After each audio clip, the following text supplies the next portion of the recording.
Hey everyone, welcome to the seventh episode of the Good Sound Club podcast. As always, I am Tom, and with me is Cena, what's up, guys? hey everyone.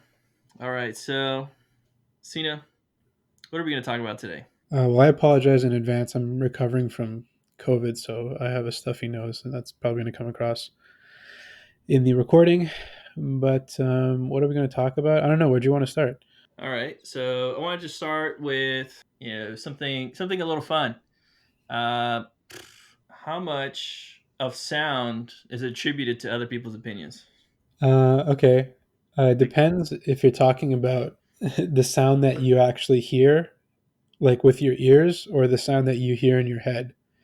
Because, like, let's say 9.5 times out of 10, right?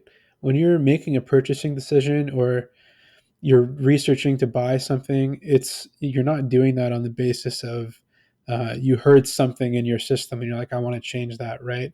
It's more so that you have like this concept, this ever evolving concept in your head that I'm sure a lot of people are familiar with.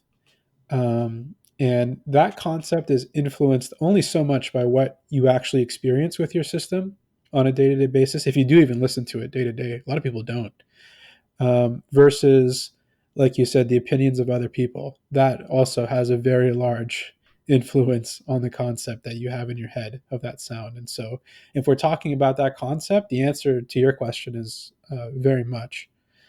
Um, well, you that's know, that's unfortunate. it depends which way you look at it. Yeah, I yeah, mean, yeah, no, it is unfortunate. Actually, you're right. I yeah. can't I mean, justify that. I guess I gotta tell people to tell me my system's good without them hearing it. I think then I'll be good.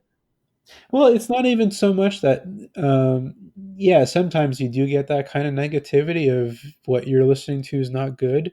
But I think a lot of people, at least ones that are maybe a little bit further along, are capable of drowning that out or shutting it off.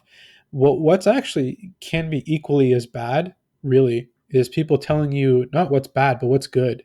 And then it's actually not the case. Or maybe it is, but only within a certain context. You don't have that context, right? They're just talking about one piece of a large puzzle. And without actually seeing what the puzzle is supposed to look like when it's finished, how are you going to know where that piece fits?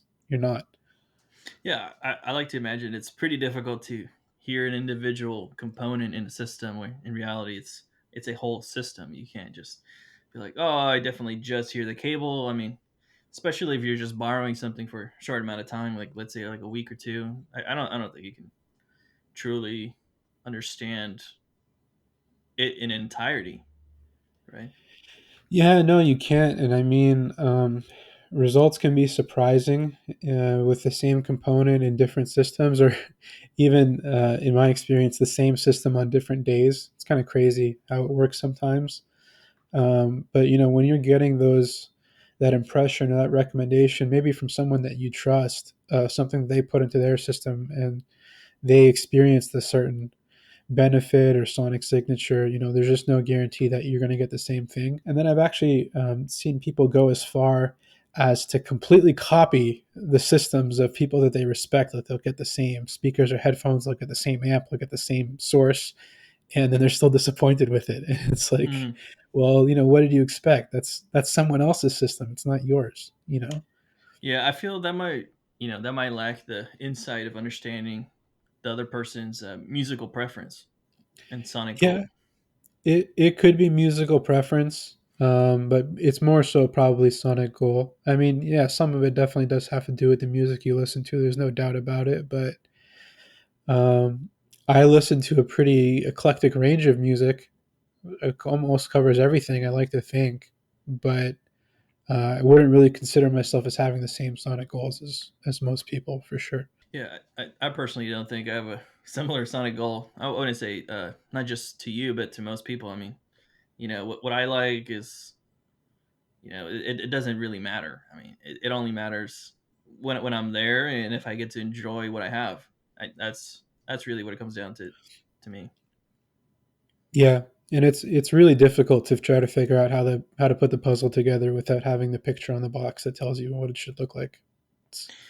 Yeah, it's especially if you yeah, you're in any audio community, which for some reason the audio community is probably one of my favorite hobbies because the community is so large, so confused, and always wandering. It seems, Hmm. like does a person truly know what they're after? I don't think so, but that's kind of the fun part of it.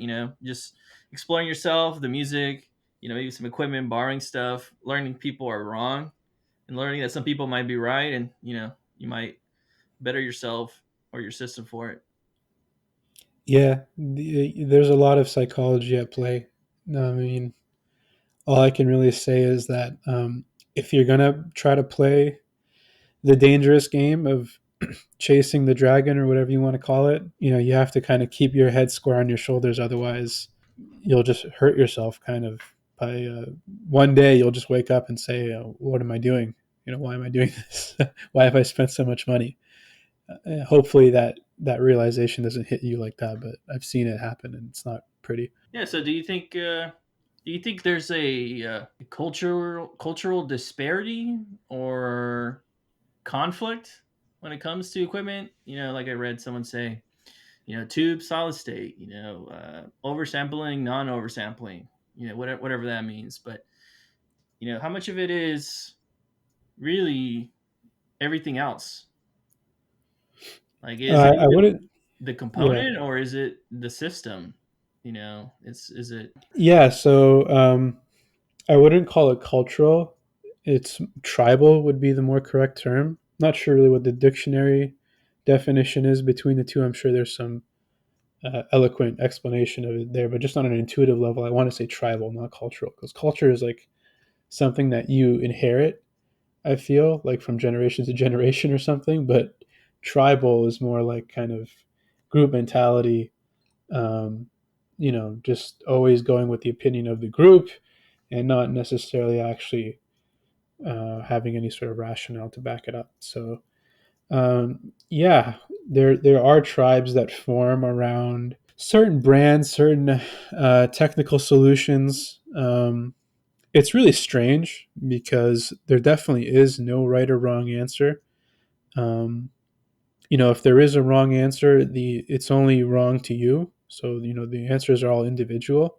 So it just kind of goes back to the analogy of the puzzle that I want to kind of keep throughout this episode is that um, it's your own puzzle. So even if you do one day end up building it and seeing what the final piece looks like, it's not going to look like anyone else's. So again, trying to like copy pieces from someone else's build to make your own puzzle, you're not going to get anywhere really doing that. And then to answer the second part of your question, how much of it is the component versus the system? You have to think of the whole and its pieces like as one. It's like you have to take like a holistic approach, right? So like, do I need a separate preamp? What are my sources like? How am I feeding those sources? What are those sources feeding? What are the speakers like? The amp speaker interface. I think we talked about that a lot in one of the episodes. Um, if you kind of think of those things holistically, um, then you'll kind of realize why it's dumb to just try to kind of keep yourself into these brackets of I must have this type of component all the time because then it may not work with what you already have or what you might want in another component area. If you want to use a certain type of speakers, you might be relegated to using a certain type of amplifier.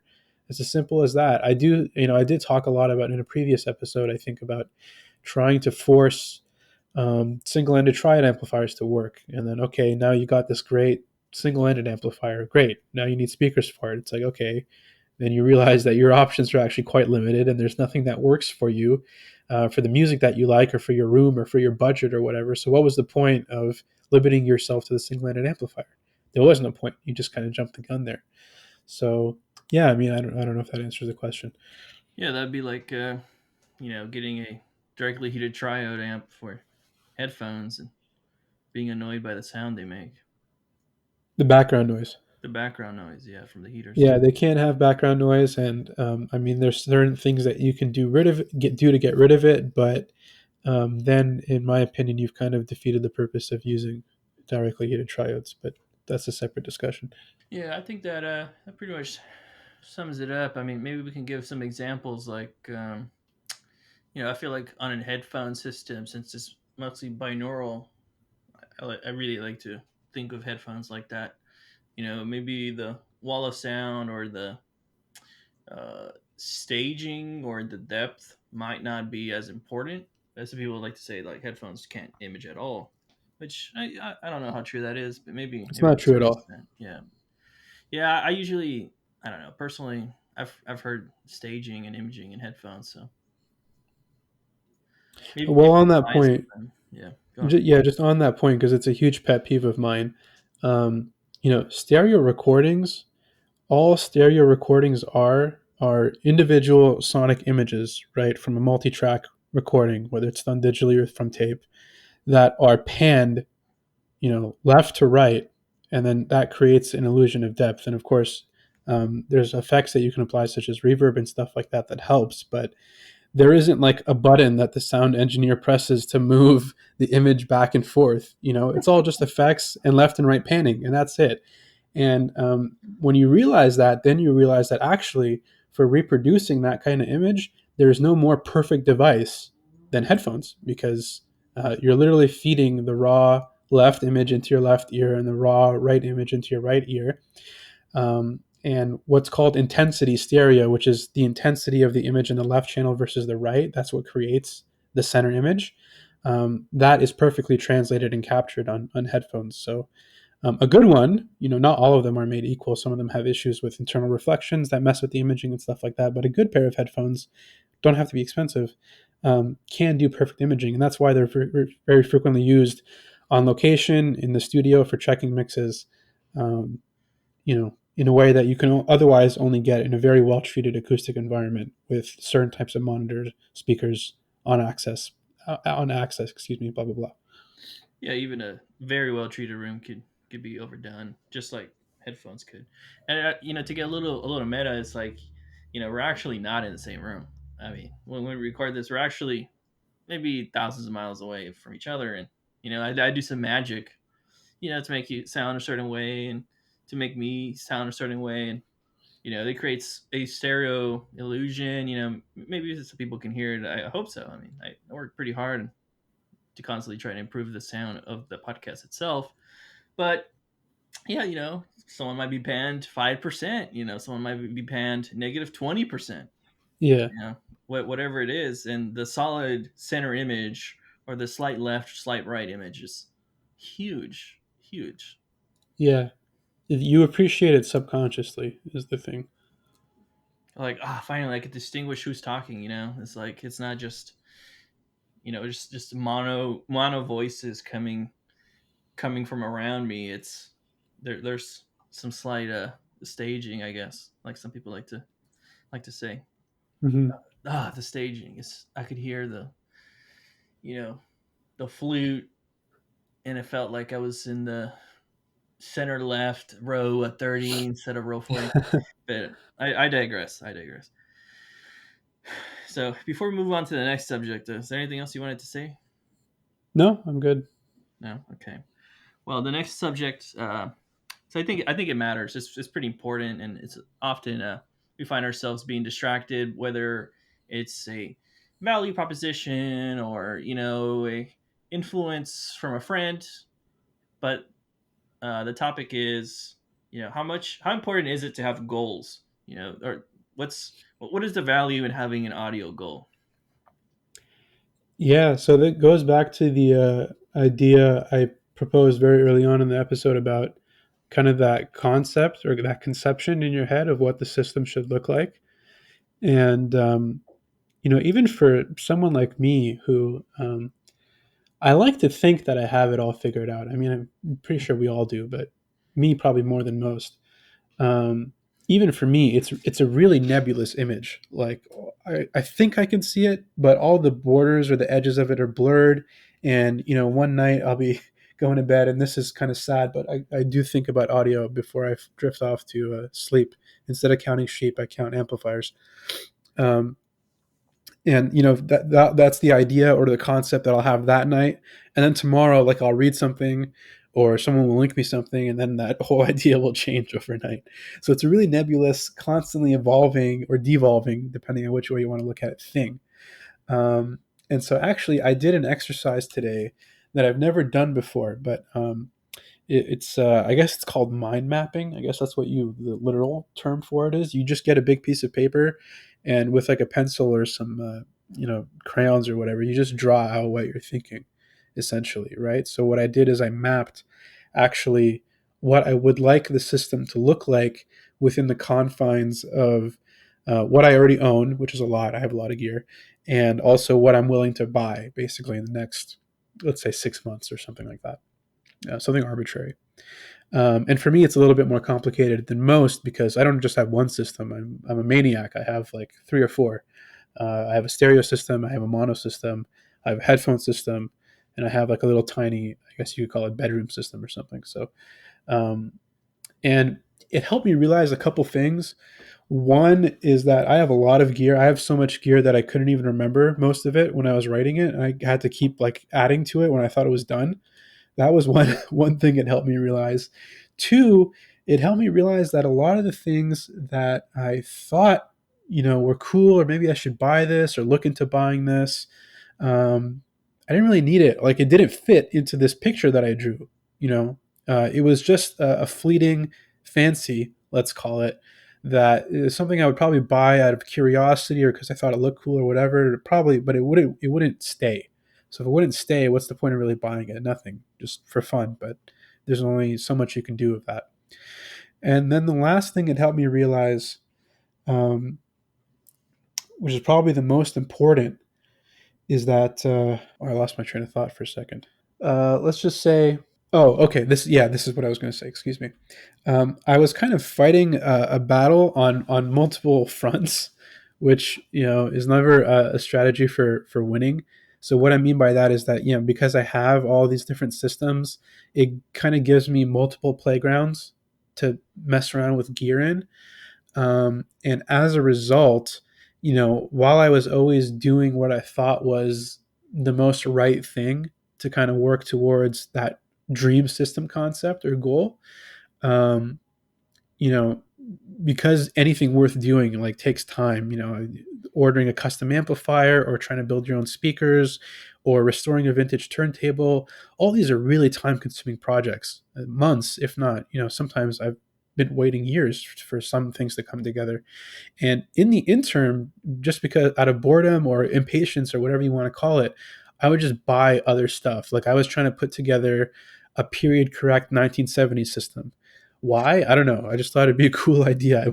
I didn't even like, I have much better gear, but I would just wanted to buy like a Marantz receiver and like a direct drive turntable and some 70s speakers and throw it together just to see how it sounded. But what I realized was that that was just distracting me from the actual goal, which was to put together a really good stereo system, with all these other criteria. So the mind mapping exercise was super helpful, and I'm very glad that I did it. And I actually took a picture of what I had drawn, and now next time I'm thinking of buying something random because I'm bored and I'm browsing AudioMart or eBay or whatever, I'm going to look back at the picture and say, does it fit within this map?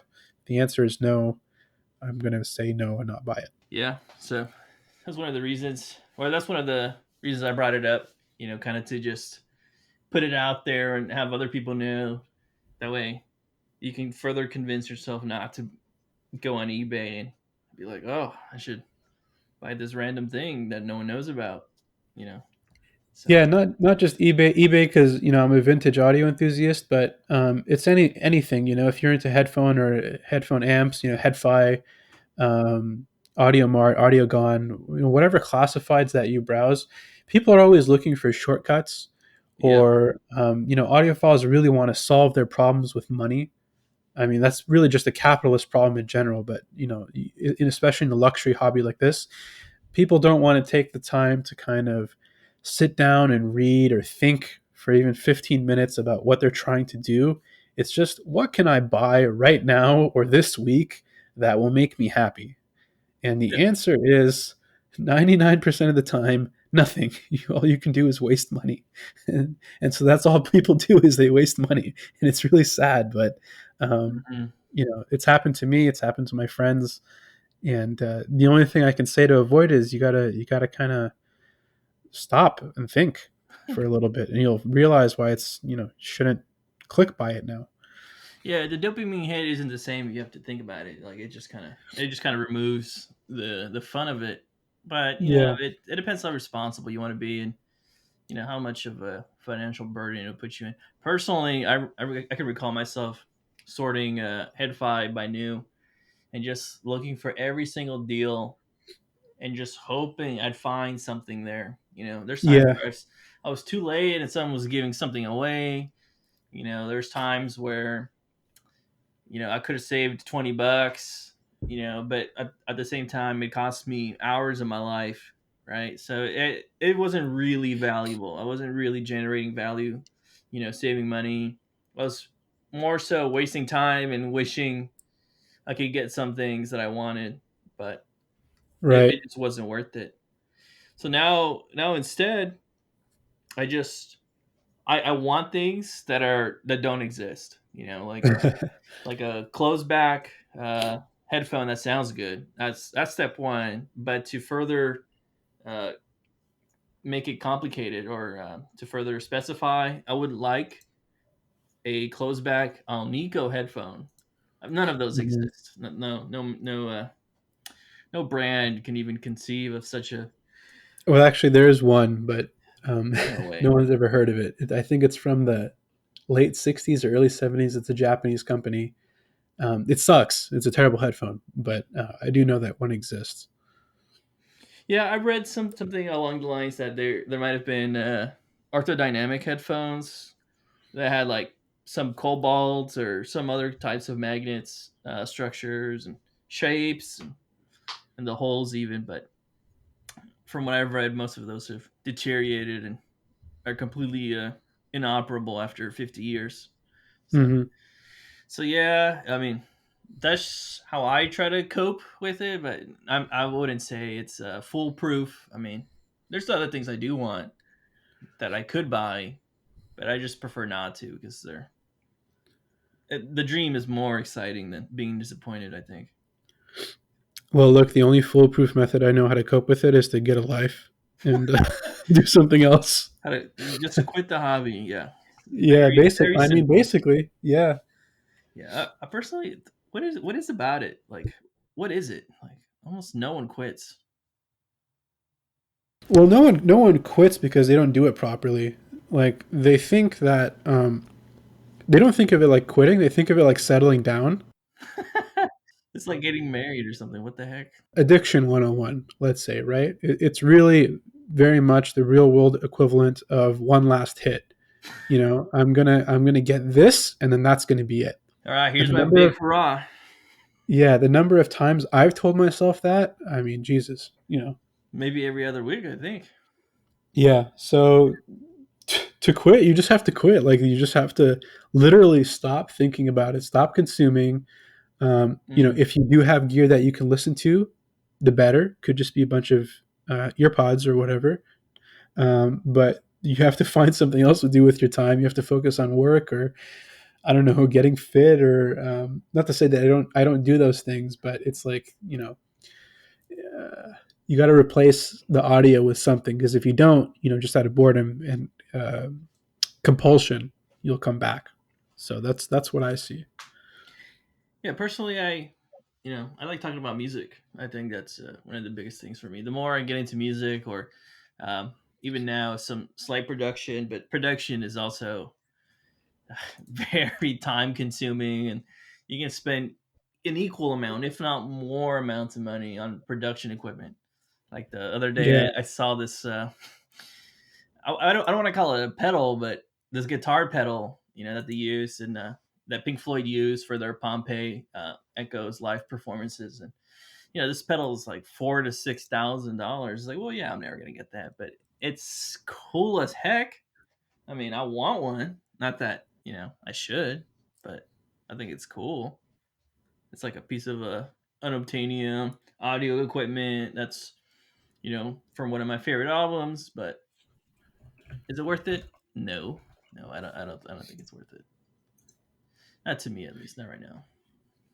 There was a short period of time where I became obsessed with guitars instead of, I guess, playback equipment. But you know what? To be honest, that was honestly just as bad, maybe even worse in some ways. Yeah, because there's less you've heard. There's not you don't have that full background to know and be like, oh yeah, I've heard that once with this and that. Yeah, The lack of experience and having the feeling of having to pay to gain experience is pretty rough. It's pretty rough. right. Although, to my credit, it only took me like one purchase to figure out, like, oh, okay, new guitars kind of suck. I have to Hmm. just build one or have someone build one for me. That's what I did. But yeah, Yeah, we might update later on when you get your new guitar in. yeah. You want to talk about your new guitar? I mean, we're kind of fans of a specific. I don't know if it's an alloy, but the What El, alloy? What are you talking about? the El Nico pickups in that. Oh yeah, yeah. Well, I mean the okay. So my first electric guitar was a Squire Telecaster, which, in terms of like a new guitar, you can walk into a guitar center and buy. It was probably the best purchase I could have made. But it does sound kind of thin and wiry when it's played clean. When you put it into a bunch of pedals and you overdrive it, they all sound the same, in my opinion. So it doesn't really matter. But I mean, I was playing clean because I'm a beginner. I'm learning, right? And that Squire does have Alnico pickups, but they just don't sound very good. The bridge pickup, which is supposed to be kind of the bright and twangy one, that one was just like kind of thin and scratching. It was actually, I couldn't even play it. It was bothering me. And then the other one was just kind of dull. The neck pickup was kind of dull and truncated. There wasn't much sustain to it. And I don't know how much of that has to do with the pickups. I don't know how much of that has to do with the plastic lacquer that they cover all the new guitars in to make them nice and shiny and beautiful and last a long time. I don't know how much of it has to do with the fact that the nut, which is the part at the top of the guitar that holds the strings, is not bone, but instead, again, plastic. Not really an expert yet. It's probably a combination of all three. But essentially, what I realized was that, okay, well, the next step up the Fender line, if I want to buy another Fender instrument, is I have to pretty much spend $2,000 to buy an American-made Telecaster, and I'm not going to do that because I'm not. I'm just I'm an amateur. I don't need a professional $2,000 Fender guitar. So I said, okay, what can I buy that's not much more money than a Squire, but actually sounds good? And the answer was, just like in audio playback, is that I have to get something custom. So I just did some research. I found a guy in France who does custom guitar bodies. So, he buys the wood, he does the cuts, and then he paints them, to make them look pretty. Um, so I bought a cool Telemaster from him, which is like, it's a Telecaster hardware to Telecaster pickups, which I like, but with a offset body, which is like a Jazzmaster. So it's like a hybrid kind of. Um, I got that from him, and then I started doing some research on pickups, and that's a whole rabbit hole. I mean, there's like a million and one people out there selling pickups for all sorts of money. There's an aftermarket for like rare pickups that you can't get anymore, vintage pickups. It's crazy. But in the end, I found someone Canadian, which is important for me because I'm Canadian, um, from Newfoundland, who was selling what looked to be really high quality pickups for a really reasonable price. It's Vineham Pickups in Newfoundland, and I contacted him. I'm like, "Hey, can you do a Telecaster set for me?" He's like, "No problem." The price was super reasonable. It was like pretty much half of what all the American firms were charging, and I'm pretty sure his pickups are better, just better wound. Um, and he got them to me, and now all that's left to do is kind of install them and string it up and play it. So I hope in a couple of weeks I'll have it together. Yeah, it's pretty exciting. That kind of goes into your whole esoteric audio enjoyment, right? Yeah, yeah, I definitely feel better when I have something that's not mainstream. Psychologically, I just sleep better at night. I recently had someone at my house, and after I showed him like some of my gear, he's like, why are all the covers off? Why does nothing have a cover on it or a case on it? And I just looked at him like, it helps me sleep at night. I just, I like having Yeah. the cover off of my equipment. That's it. There's no other explanation for it. So yeah, I'm just like that. I have my quirks. Yeah, and you couldn't possibly clean it either. I mean, like the dust. The dust is not really an issue. Yeah, it's okay. Yeah, there's a lot of issues with mainstream audio too. I mean, it's not just you know, it's not even the parts selection, right? Like I think there's so many other overheads that are multiplied into the price that you might think you're getting a value, but there's no. I don't think you are. Yeah, there's the overhead portion, the value portion of it, and then there's also the fact that, you know, for some people, and I'm, probably a minority, but I'm counting myself here. You eventually realize that nothing store bought, like nothing you can buy from a dealer or really from a big company, is going to satisfy you. And that's especially true for me with speakers, which is why I've decided to build my own. And it's kind of a depressing realization because then it's like, okay, well, shit. Now I have to do everything the hard way. But at the same time, it's liberating because now it's like, okay, I don't have to care about any of this. I just have to focus on what I need to actually make something satisfactory. And the reason why is because these companies, we're talking about a niche luxury market, right? When you're making a component, like, yeah, all the marketing spiel wants you to make it think like this is the most transparent thing ever. It's so musical, you're going to love it. But we tried our best to make it sound good. But really, what they're trying to do, what most companies are trying to do, is make something that has mass appeal. Because when you're already talking about a niche luxury market, you need to be able to reach as many people as possible. And so they kind of universalize, I guess you could say, their products and their designs. And that's why so many things, so many amps and so many DACs and so many speakers seem to just be carbon copies of each other with different paint jobs or different cases. There's just not much innovation. It's because, like, look, they're just trying to check certain boxes. They're trying to keep the marketing department happy. And that's what's actually going to sell units, keep the lights on at our company. Um, Yeah, and when you think about it like that, it's super depressing, pessimistic, cynical, but it's kind of also reality.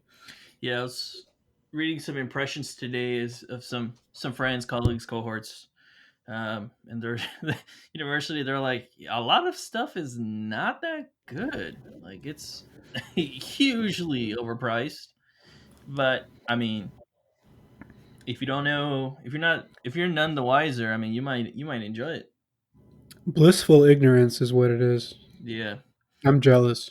yeah. I mean, I remember when I didn't care too much about all of this stuff. It definitely was easy living. And I wanted to quote Mikey, the OCD hi-fi guy here, and he likes to call it a SOS. The same old shit. Like it's the same paired tubes with the other pair, and very similar designs. I mean, most companies aren't creating their own circuit designs. Why would you? I mean, there's been so many. You just copy and paste, put it in, get some nice casework, maybe give it a gold knob. You know, maybe come up with a new sub brand to sell it as. Right. People will buy it. You throw it on a popular website, magazine, what you will, and you know, someone says, "Yeah, it's good." I mean, buy it, 5 grand. Whoop, It's crazy to me how people will just, buy this stuff, expensive stuff, right? real expensive. Real expensive stuff that doesn't have any kind of guarantee of return on investment except for one or two magazine reviews. Magazines which are subsidized by the company that you're buying the equipment from. Really makes you think.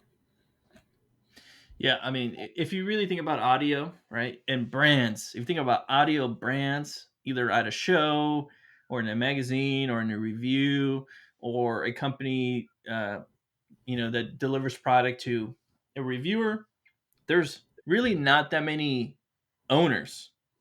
I can think of like, I don't know, seven owners of audio companies, and combined they might have 40 to 50 brands under them. Yeah.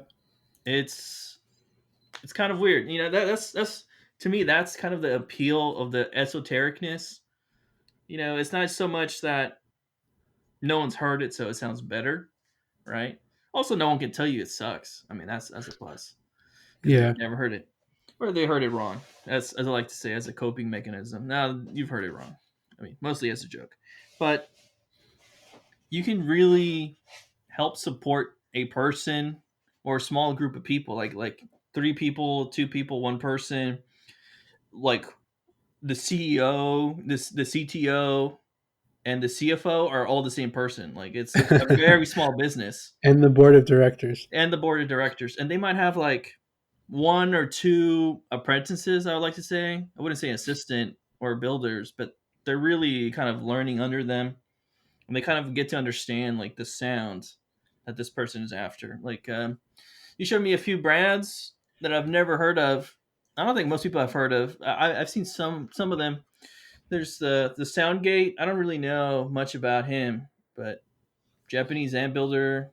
He kind of builds his own stuff. I'm sure he has to have an apprentice. Like, there's no way someone can build something by themselves.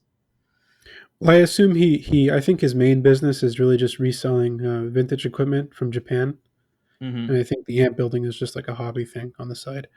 Which, I mean, that's pretty cool because some of his designs and prices are kind of like pretty low. Maybe they're not. I don't really know the average cost of the materials there. Or this Italian builder you showed me once, where he kind of just had like copper plate tube amps with wood chassis, and there's a lot of Tektron Audio. I think it's Tektron, and you Yeah. know the downside is you might have to go through a dealer, but maybe you can buy direct. I mean, probably buying direct is better for you and better for them. I don't know. I don't know much about dealers. I don't like having to deal with dealers. The Tektron dealer in the US is Robiet Audio, and he's actually, as far as dealers go, he's a good guy. He's a good guy. Okay, I've seen a lot of his videos. His system looks pretty sweet. He's, you know what, he's audio crazy. He's a gearhead. So Yeah, I mean, from yes, that angle at least, you can kind of trust him, because then that means that he's not going to distribute stuff that he doesn't think sounds good. that's pretty big. I mean, that's what makes it hard, right? Like, do you just trust a faceless audio dealer online? Right. Well, that's what it is these days. Yeah. And I mean, I don't want to get too much talking about him, but I emailed him once or twice about actually buying some cartridges. Um, and the responses were like very short. Like, I assume he was just replying to me on his phone or whatever when he was just going to get a coffee or something. But the personalized interaction is not there. It's just email communication. It's honestly worse than just going to a website and clicking buy it now, because then it's like, you have to go through this awkward interaction with someone. They have to send you an invoice and all that. It's very weird. Very weird. With him? With him? Yeah, with him, that's what I had with him, and I didn't end up buying the cartridge as a result, because I was like, Oh, at least. But actually, on the subject of the Tektron amplifiers, they're really good, and they're actually affordable, surprisingly, for being like a dealer distributor model. Um, I think around 3,000 US dollars will get you the one that I heard, which I was really quite impressed with, actually, for a modern single-ended amp. It could take a bunch of different types of output tubes, so you're not stuck with just whatever comes from the factory. And they're beautiful. They have wood bases. They have the copper top plate, like you said. That's actually a factory option. You have to pay extra for that, but it's worth it. So I recommend those if you're in the market for a speaker amp. Tektron, not really well known in the U.S., but good stuff. Yeah, I've seen them online, and they look pretty cool. They got like a little Nixie tube that tells you the input selection and maybe some other features. I don't know. I'm gonna move on to the audio or music section. It's not really audio because I mean the electronics is the audio. So, Cena, what is your choice for this? Music pick for this week. It's a new discovery for me. It's a band called Porridge Radio. I guess post punk alternative rock from the UK. Female fronted, of course. Um, I don't know how I've never heard of this band before because um, when I was going into university, those were very formative years for my musical taste. And I discovered this band called Elastica. I became completely obsessed. They were like this one hit wonder band from 95, kind of Britpop. And I just thought it was the best shit ever. And I couldn't stop listening to it. I bought t shirts with their album cover on it. That was my phase. And kind of all my music taste kind of branched out from there. And this band is very much, channeling that same energy. And it's ironic because I don't listen to Elastica at all anymore. I can't remember the last time I did. But this band is really good. And they just released a new single. It's called Back to the Radio. Um, Not really audiophile music. It's rock music and pretty aggressive rock music at that. But I like it a lot. Apparently, there's a new album coming from them in May, and this is the first single off of it. So check it out if you like female fronted indie rock. Nice. And I wanted to go with another non-audiophile release. I wanted to go with the newest Denzel Curry song. It's called Zatochi. I think it's pretty cool because there's a drum and bass breakdown, and in my formative years, I really was into UK drum and bass, early stuff, later being 2013. Early stuff being in the 90s. And a little bit about Denzel Curry. He worked on an album with the producer for Idol's latest album, Kenny Beats, and they did an album called Unlocked, and that was pretty good too.